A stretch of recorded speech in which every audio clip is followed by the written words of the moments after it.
ဒီပု္ပ္ပာမှာဆိုရင်ဒီချယ်တို့ကို A ရဲ့ဝေစုနဲ့ B ရဲ့ဝေစုပေးထားပြီးတော့မှ C ရဲ့ဝေစုကိုမေးထားတယ်အဲ့တော့ C ရဲ့ဝေစုဆိုတာကတော့ဘာနဲ့အရင်ဆုံးဖော်ပြရမှာလဲဆိုရင်နံပါတ်ကကြီးအပိုင်းလေးနဲ့ဖော်ပြရမှာခလေးတို့စဉ်းစားကြည့်ကွာ A ရဲ့ဝေစုရဲ့ B ရဲ့ဝေစုရဲ့ကိုပေးထားတယ်ဘာနဲ့ပေးထားရလဲငွေသားနဲ့မဟုတ်ဘဲနဲ့အပိုင်းကိန်းနဲ့ပေးထားတာဒါကြောင့်မလို့ဒီချယ်တို့က A ရဲ့ဝေစု B ရဲ့ဝေစု C ရဲ့ဝေစုသုံးခုပေါင်းဝေစုကိုအားလုံးပေါင်းဖြစ်နိုင်ခြေတစ်ရှိရလို့ဒီချယ်တို့ကမှတ်မယ်ဒါကြောင့်မလို့ဒီချယ်ပု္ပ္ပာစတွက်တဲ့အချိန်မှာငွေတရက်တစ်ဖြစ်ပါစေဆိုပြီးတော့ဒီချယ်သတ်မှတ်လိုက်တယ်အဲ့တော့သုံးခုပေါင်းရင်ဘယ်လောက်ရမှာလဲ12ပိုင်းကိုဒါကြောင့်မလို့တစ်ဖြစ်ပါစေအဲ့တော့မိကုန်းစဖတ်မယ်ဒီထိုဝေဤမိသည့်အပိုင်းကိုပိုင်းဆိုင်တဲ့နည်းတဲ့ခါဝေး C ဝေစုစီ8400ကျပ်ဖြစ်ရင်စုစုပေါင်းငွေပမာဏကို၎င်း A နဲ့ B ဝေစုအသီးသီးကို၎င်းရှာပါတဲ့အဲ့တော့နံပါတ်ခါဝေးမှာဆိုရင် C ရဲ့ဝေစုကိုငွေနဲ့ပေးထားပြီးတော့မှဒီချဲတို့ကစုစုပေါင်းပမာဏကိုလည်းရှာမယ် A နဲ့ B ရဲ့ဝေစုကိုလည်းဘာနဲ့ရှာမှာလဲငွေသားနဲ့ရှာမယ်အဲ့တော့ကြည့်ရအောင်အရင်ဆုံးငွေတရက်ညီမျှခြင်းတစ်ဖြစ်ပါစေအဲ့တော့ A ရဲ့ဝေစုနဲ့ B ရဲ့ဝေစုကိုပေါင်းမယ်ဘာဖြစ်လို့လဲ A ရဲ့ဝေစုနဲ့ B ရဲ့ဝေစုပေါင်းပြီးတော့မှတစ်ထဲကပြန်ထုတ်မှာမို့လို့အဲ့တော့အပိုင်းလေးတစ်ခုကိုပေါင်းတယ်အဲ့တော့ B ရဲ့ဝေစုကပိုင်းကြီးမှာ6ဖြစ်နေတယ်ဒါကြောင့်မလို့ပိုင်းဝေကိုလည်းနည်းနည်းမြောက်ပိုင်းကြီးကိုလည်းနည်းနည်းမြောက်အဲ့တော့ပိုင်းဝေကိုနည်းနည်းမြောက်တော့နှစ်ပိုင်းကြီးကိုနည်းနည်းမြောက်တော့7နှစ်ပိုင်းကြီးညီသွားပြီပေါင်းတော့မယ်12ပိုင်း5ပိုင်းနဲ့12ပိုင်း2ပိုင်းနဲ့ပေါင်းတော့အဖြေကဘယ်လောက်ရမှာလဲ9ရမှာပေါ့ဟုတ်လားဟုတ်ပြီအဲ့ဆိုရင်ဒီကျတော့ C ရဲ့ဝေစုကိုလိုချင်ရင်တစ်ထဲကနေပြီးတော့ A ရဲ့ဝေစုပေါင်းလိုက်နဲ့ A ရဲ့ဝေစုနဲ့ B ရဲ့ဝေစုပေါင်းလိုက်ကိုဘယ်လိုပေးရမှာလဲနှုတ်ပေးရမှာဒီကျတော့12ပိုင်း9ပိုင်းရထားတယ်ဟုတ်လားအဲ့တော့တစ်ထဲကနေနှုတ်မယ်တစ်ကဘာနဲ့အတူတူပဲလေအပိုင်းငိမ့်မှာဆိုရင်12ပိုင်းနဲ့အတူတူပဲဒါဆိုရင်ဒီကျက12ပိုင်းအနှုတ်ဟုတ်လားပိုင်းကြီးတူသွားပြီစနစ်ထဲက9ကိုနှုတ်5ကျန်မယ်အဲ့ဆိုရင် C ရဲ့ဝေစုကိုအပိုင်းကိန်းနဲ့ဖော်ပြတာက12ပိုင်း5ပိုင်းဟုတ်ပြီအဲ့ဆိုနံပါတ်ကကြီးအဖြစ်ပြီးပြီပေါ့ဒီကျတော့ကိုနံပါတ်ခဝေးမှာဘယ်လိုမေးထားလဲ C ရဲ့ဝေစုကိုကြက်နဲ့ဖော်ပြထားတယ်ဟုတ်လားဒါကြောင့်မလို့ C ရဲ့ဝေစုဒီထုံငွေကြီး12ပိုင်း5ပိုင်း C ရဲ့ဝေစုညီမချင်း8400ကျပ်ဟုတ်ပြီဒီမှာကျန် C ရဲ့ဝေစုချင်းအတူတူပဲပထမတစ်ခုကကျတော့အပိုင်းလေးနဲ့ပြန်လာတယ်ထုံငွေကြီး12ပိုင်း5ပိုင်း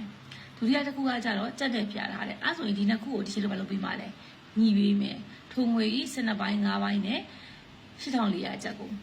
ထုံငွေကြီး12ပိုင်း5ပိုင်းအညီ8400ကျပ်အဲ့ဒီမှာခလေးတို့စဉ်းစားကြည့်အောင်ဒီချယ်တို့ကစာအုပ်5အုပ်ကို1000ကျတယ်ဆိုရင်စာအုပ်တစ်အုပ်ကိုဘယ်လောက်ကျလဲသိကျင်တယ်1000ကိုဘာနဲ့စားမလဲ9နဲ့စားမယ်တအုပ်တန်ဖို့ကိုအရင်ဆုံးရှာမယ်အဲ့ဒီတော့မှဒီချယ်တို့ကဘယ်နှအုပ်လိုချင်တာလဲသူများဝယ်လာတာကစာအုပ်5အုပ်ကို1000ကျရလို့ပြောတယ်မမေကြီးတမီးကတော့စာအုပ်3ဝယ်ချင်တာအဲ့တော့တအုပ်ကို2000မလို့3ဆိုရင်6000ပေး10အုပ်ဆိုရင်2000ပေးအဲ့လိုမျိုးတစ်စင်းချင်းဒီချေလို့စဉ်းစားသွားလို့ရတယ်ဒီပု္ပ္ပာမှာလည်းအဲ့ဒီအတိုင်းပဲ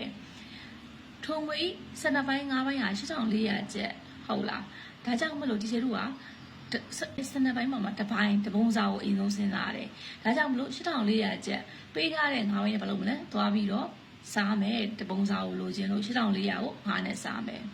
ဟုတ်ပြီနော်အဲ့တော့5တက်လီ5 3ကျန်နဲ့34 5 6လီ30 40ကျန်နဲ့5 8လီ40 3ညဟုတ်လားအဲ့တော့8400ကို9နဲ့စားတာ1680ကျပ်ရတယ်ဒါကဘာပဲရှိသေးတာလဲငွေတရက်လုံးမှာရှိတယ်12ပိုင်းရဲ့တပုံစာပဲရှိတာအဲ့တော့ဒီချယ်တို့က12ပိုင်းမှာ12ပိုင်းလုံးကိုလိုချင်တာဖြစ်တဲ့အတွက်ငွေတရက်လုံးကိုလိုချင်တာဖြစ်တဲ့အတွက်ဒီချယ်တို့ကရလာတဲ့တပုံစာဘာနဲ့မြောက်မှာလဲစနစ်နဲ့မြောက်မှာ1680ကိုစနစ်နဲ့မြောက်မှာအဖြေက2160ဟုတ်ပြီဒါကဒီချယ်တို့ရဲ့စုစုပေါင်းပမာဏအဲ့ဒီမှာ A ရဲ့ဝေစုကိုဒီချယ်တို့ကအပိုင်းလေးနဲ့ပေးထားတယ်ဘယ်လောက်ကြာလဲသိချင်တယ်ဟုတ်လားအဲ့တော့ A ရဲ့ဝေစုအညီငွေတရက်နေရာမှာဘာကိုအစားသွင်းလိုက်တာလဲ2160ကိုအစားသွင်းလိုက်တာဟုတ်ပြီနော်အဲ့တော့2160ဤ12ပိုင်း5ပိုင်းဤဆိုတာဘာနဲ့အတူတူပဲလဲအမြောက်နဲ့အတူတူပဲဒါကြောင့်မလို့2160မြောက်ပေးတယ်ဟုတ်ပြီနော်အဲ့တော့ကိန်းချေမယ်ပေါ့2160ကိုဒီလိုဘာနဲ့စားမှာလဲစနစ်နဲ့စားမယ်ရလာတဲ့အဖြေကို9နဲ့မြောက်မယ်အဲ့တော့အဖြေက8400ကျပ်ဒီချိန်ဒီမှာတော့ကိန်းကိုဒီချာမရှင်းပြတော့ဘူးเนาะခလေးတို့ကိုတက်ကြည့်မယ်စနစ်နဲ့2160နဲ့ကိန်းရင်ခြေမယ်ပြီးတော့မှ9နဲ့မြောက်မယ် ဟုတ်ပြီနံပါတ်B ဝေစုနောက်တစ်ခုအဲ့တော့2160 6ပိုင်းတစ်ပိုင်းဒီမှာလဲ E ကိုပါပြောင်းပါလဲ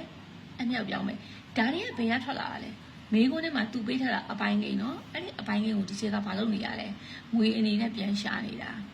အဲ့ဒါကြောင့်မလို့ E ကိုအမြောက်ပြောင်း6နဲ့2160နဲ့ခြေမယ်ဟုတ်လား3360ဒါဆိုရင်ဒီကျတော့အဖြေထိုးလို့ရပါပြီ A ရဲ့ဝေစုက8400ချက် B ရဲ့ဝေစုက3360ချက်စုပေါင်းငွေပမာဏမျက်စိလေးမသွားနဲ့ငွေတရက်ကိုပဲပြောတာ